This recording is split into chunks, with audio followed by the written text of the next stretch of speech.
Chaque jour, Charles et Carole vous présentent la leçon de l'école du sabbat.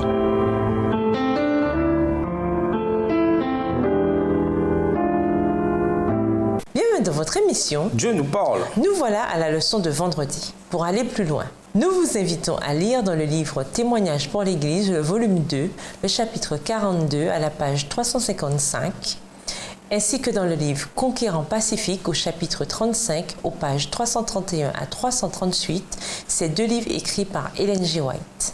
Le salut de l'humanité n'est pas le résultat d'une pensée divine après coup ou d'une improvisation rendue nécessaire à cause d'un retournement de situation imprévu après la venue du péché. Il vient plutôt d'un plan divin pour la rédemption de l'homme formulé dès avant la fondation du monde. 1 Corinthiens 2, verset 7, Éphésiens 1, les versets 3 et 14, 2 Thessaloniciens 2, les versets 13 et 14, et enraciné dans l'amour éternel de Dieu pour l'humanité. Jérémie 31, verset 3. Ce plan englobe l'éternité passée, le présent historique et l'éternité à venir. Il comprend des réalités et des bénédictions comme l'élection et la prédestination pour devenir le peuple saint de Dieu et la ressemblance à Christ, la rédemption et le pardon, l'unité de toutes choses en Christ, le scellement de l'esprit, la réception de l'héritage éternel et de la glorification. Éphésiens 1, versets 3 à 14. Au cœur de ce plan, il y a la souffrance et la mort de Jésus, qui n'était pas un hasard de l'histoire, ni le produit de simples décisions humaines, mais qui était enraciné dans le dessein rédempteur de Dieu. Acte 4, versets 27 et 28. Jésus était en vérité l'agneau immolé depuis la fondation du monde. Apocalypse 13, verset 8. À méditer. En classe, parlez de la signification de la réforme protestante. Réfléchissez en particulier à cette question.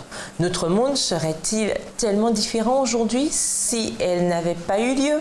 Attardez-vous davantage sur l'idée que nous avons été appelés à avoir le salut. Dès avant la fondation du monde, voir également Tite 1, les versets 1 et 2, 2 Timothée 1, les versets 8 et 9. Pourquoi cette idée est-elle aussi encourageante? Qu'est-ce que cela nous indique sur l'amour de Dieu envers tous les humains? Pourquoi dans ce cas est-il si tragique que des gens tournent le dos à ce qui leur a été si gracieusement offert? Méditez sur la question à la fin de l'étude de jeudi. Comment votre classe peut-elle contribuer à améliorer la réputation de votre Église, si besoin? Pour conclure, les chaînes de Paul furent un témoignage de sa foi dans les Écritures et le plan du salut. En me voyant en prison, la plupart des frères ont gagné en confiance dans le Seigneur, de sorte que, de plus en plus, ils osent annoncer sans crainte la parole de Dieu.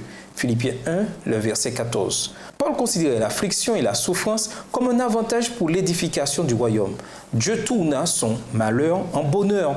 Et ce qui m'est arrivé a contribué en réalité à la progression de la bonne nouvelle. Philippiens 1, verset 12. Paul était désireux de suivre son Créateur.